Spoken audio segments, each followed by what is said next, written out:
அருண் அப்பாவிடம் நின்றபடி மிகுந்த தயக்கத்துடன் பேசினான். அப்பா, நான் சொல்றது உண்மைதான். அண்ணி இப்போதான் முதல் முறையாக பேசினாங்க. 6 மாசத்துக்குப் பிறகு அவங்க வாயில இருந்து வந்த முதல் வார்த்தை இதுதான்.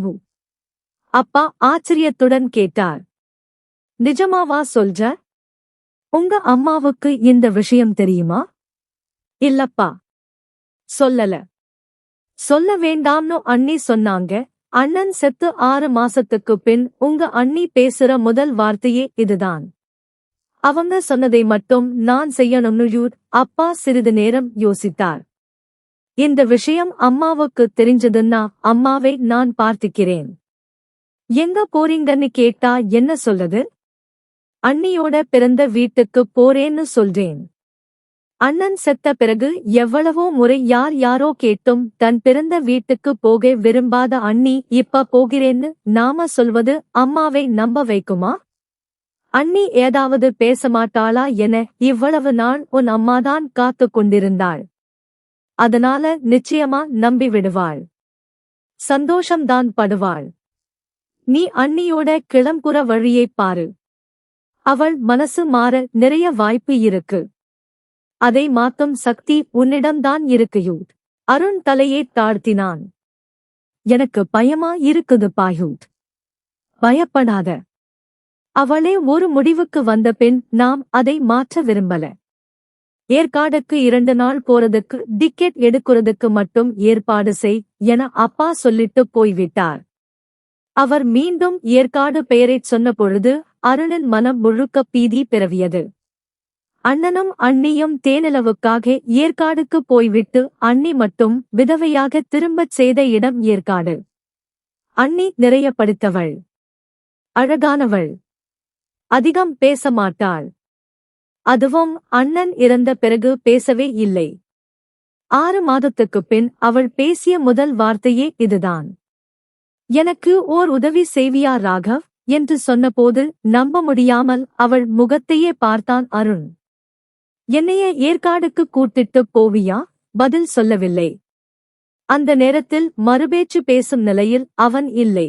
அப்பாவிடம் பேசிய பிறகு கொஞ்ச நேரத்தில் தாழ்வாரத்தின் ஓரத்தில் நின்றிருந்த அன்னையிடம் தயங்கியபடியே நாளைக்கு சாயந்தரம் 6:45க்கு கிளம்புற விரைவு அரசு பேருந்தில் ஏற்காடுக்கு போறோம் என்றான்.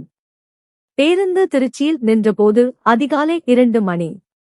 அண்ணி உறங்கவில்லை என்பது தெரிந்து பிளாஸ்கை எடுங்கள், டீ வாங்கி வச்சுப்போம் என அருண் சொல்லவும் சட்டென்று பையிலிருந்த பிளாஸ்கை எடுத்தவள் அப்படியே இங்கேயும் சாப்பிடுறதுக்கு டீ வாங்கிக்க என்றாள். வாங்கி வந்தான். இருவரும் சாப்பிட்டார்கள். வேறு எதுவும் பேசவில்லை. பேருந்து புறப்பட்டு திண்டுக்கல்லை அடைந்தது. வண்டியை விட்டு கீழே இறங்கினான். அதிகாலை 4:30 மணி. சிறுநீர் கழித்து வண்டியில் ஏறி பார்த்தால் அவள் இருந்த இடம் காலியாக இருந்தது. மனதில் பயம் கவ்வியது. தூரத்தில் எதிர்முனையில் இருந்த அண்ணி, அருண் எங்க அலையற? வா காபி சாப்பிடு, சூடு ஆறிப்போச்சு போ என்றாள். ஓடிச் சென்று காபி டம்ளரை எடுத்துக் குடித்தான். ஒன்றும் சொல்லவில்லை. மீண்டும் வண்டி புறப்பட்டது.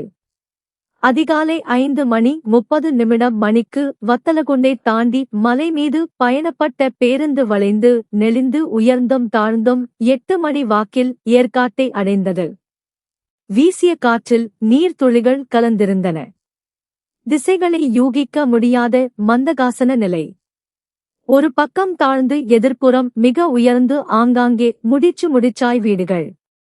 வெண்பனி மேகங்கள். மாருதி வேனை வாடகைக்கு அமர்த்தியவள் செட்டியார் பார்க் போகச் சொல்லு என்றாள்.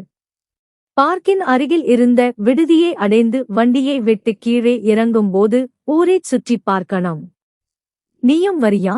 மாருதி வேன் டிரைவரிடம் அன்னியே நேரடியாக பேசியது வியப்பாக இருந்தது. அதே சமயம் இன்னும் விடுதிக்குள்ளே போகும் முன்னே ஊரைச் சுற்றிப் பார்க்க அப்படி என்ன அவசரம் என்னவும் தோன்றியது. அன்னியா பேசுகிறாள், அதுவே போதும்பா. சைட் சீயிங்கில் 12 இடம் இருக்கு, 8 இடமும் இருக்கு. எது வசதி உங்களுக்கு கேட்டார் டிரைவர்.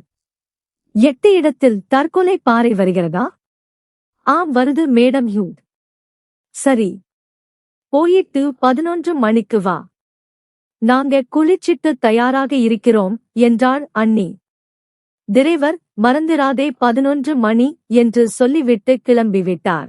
சரியாக காலை 11 மணிக்கு மாருதி வேன் வந்துவிட்டது. ஷாம்புவால் அலைப்பாய்ந்த கூந்தல், மெல்லிய நூலிழைச் சேலை, சின்ன சின்ன பூக்கள். நாம் போவது குறிஞ்சி ஆண்டவர் கோவில். 12 ஆண்டுக்கு ஒருமுறை பூக்கும் குறிஞ்சிப்பூ இந்த ஆண்டு பூத்திருக்கு என்றார் டிரைவர்.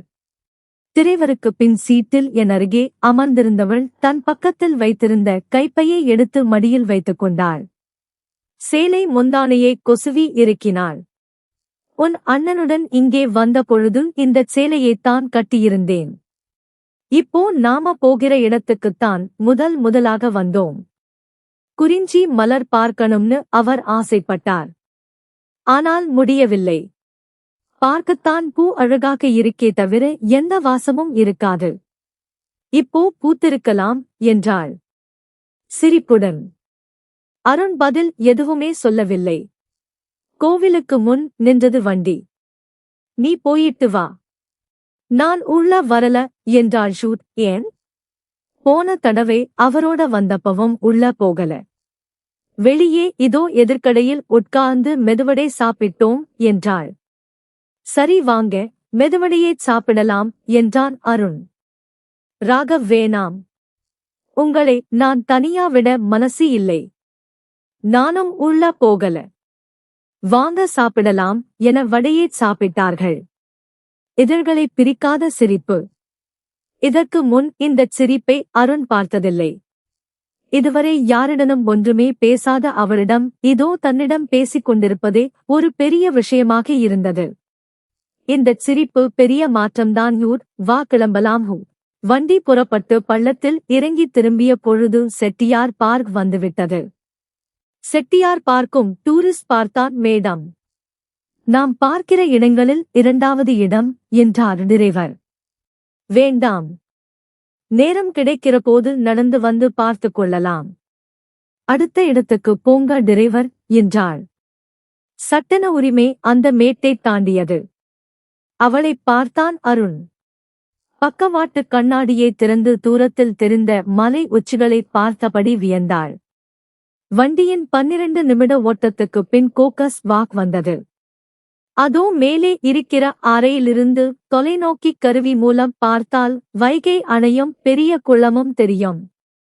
ஓ அருண், நீ போய் பாரு என்றாள். நான் இங்கே காலார நடந்திருக்கிறேன் என்றாள் அண்ணி. நீங்க உள்ள வரலையா? நீ போயூர். தயக்கமாய் இரும்பு கதவுகளைக் கடந்து தொலைநோக்கி கருவி இருக்கும் அறையின் படிகளில் ஏறிய பொழுது வழியில் நின்ற ஆள், சார் மேலே போய் பார்க்க டிக்கெட் 5 ரூபாய் என்றான். இந்தாங்கே, கீழே இருக்கிற அறையில டிக்கெட் வாங்கிட்டு வாங்க என்றான். படியை விட்டு கீழே வந்தான். அந்தப் பக்கம் மதல பாதாளம், மேகமூட்டம். மீண்டும் அவளுடன் பார்க்க பயங்கரம். அவள் அந்த பாதாளத்துக்கு அருகில் மனம் கருக்கின்றது. வேக வேகமாக கீழே இறங்கி வந்தான். மேகமூட்டத்துக்கு இடையே தெரிந்த தெளிவில் பாதாளத்தின் பயங்கரம் புரிந்தது. அப்பொழுது அண்ணி எதுவும் குதித்து விடுவாளோ என திரும்பி வேனுக்கு ஓட முயன்றான். ஏரா ஆகஸ்ட், எங்க ஓடுற? எனக்கு மிக அருகில் இருந்தாள். தடுத்து நிறுத்தினாள். பார்த்தியா?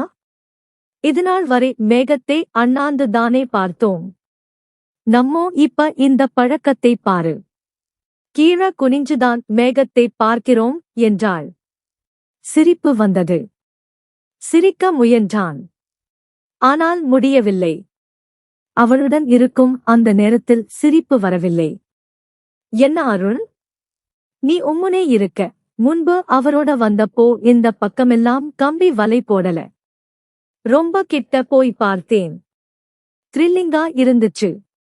வாயன், நாம போய் எட்டிப் பார்ப்போம் என்றாள். வேண்டாம் அண்ணி, வாங்க அடுத்த இடம் போகலாம் என்றான் அருண். ஏன்? நீ பயப்படுற? ஆம்பளைதான, நீயே வரலாம்ல. அவளின் ஒவ்வொரு பேச்சும் அதன் வேகமும் மிகவும் பிரமிப்பாய் இருந்தது. அருணுக்கு எதற்கு இதெல்லாம் என்று தோன்றியது. ஆனால் ஒரு விஷயம் மட்டும் தெளிவாக புரிந்தது. கடந்த 6 மாதங்களாக பார்த்த அவளுக்கும் இப்போது பார்க்கும் அவளுக்கும் வேறு வித்தியாசங்கள். அவளின் மீது உயர்ந்து கொண்டே போனது பிரமிப்பு. சந்தோஷப்படலாமா?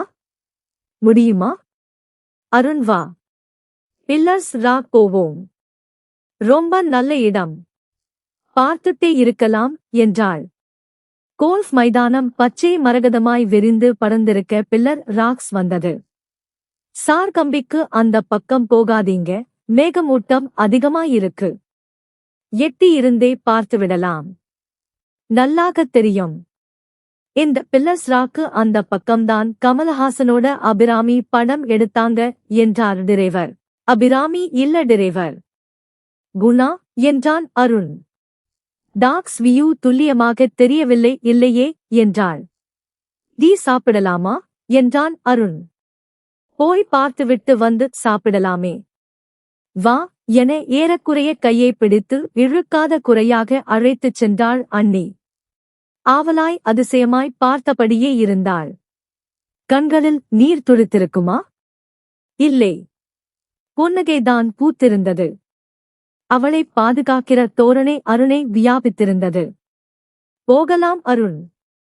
அடுத்த இடம் கிரேன் வேலிஸ். அதான் தற்கொலை பாறை. உங்க அண்ணன் கால் தவறி விழுந்த இடம் எனச் சொல்லி மாருதிவேனை நோக்கி வேகமாய் நடந்து வந்தாள். தற்கொலை பாறை வரும்வரை ஒன்றுமே எதுவுமே பேசவில்லை. சூனியமான சூழல். பாதை நெடுகத் தோளுடன் தோல் உரசி தேனிலவு தம்பதியர் போல் நான்கள். மாருதி வேன் நிற்பதற்கு முன்பே கதவை திறந்து இறங்கினாள் அண்ணி. அருண் மேகமூட்டம் குறைஞ்சிருக்கு. வியூ நல்லாதான் இருக்கு. படியேறி போனால் கொஞ்ச தூரம்தான். வா என்றாள். பின்தொடர்ந்தான். பலமான கம்பி வலைகள் போட்டப்பட்டிருந்தன. வலைக்கு அந்த பக்கம் ஆழத்தை அளந்துவிட முடியாத அளவு பாதாளம். கீழே பார்த்தபொழுது கழுகு ஒன்று வட்டமிட்டது. சார் கொஞ்சம் தள்ளி நிற்கிறீர்களா? போட்டோ எடுக்கணும் என்றான் இளமனைவியுடன் வெளிநாட்டு இளைஞன். வித் பிளஷர் எனச் சொல்லிவிட்டு நகர்ந்தான். பலமான நீண்ட சுவரின் அந்த முனையில் அண்ணி நிற்பது தெரிந்தது. சுவரின் முடிவில் இடைவெளியில் ஒரு ஆள் புகும் இடைவெளி. அவள் உள்ளே போக முயலுகிற மாதிரி பிரமை. நிஜமா? நிஜம்தான். முயன்றாள்.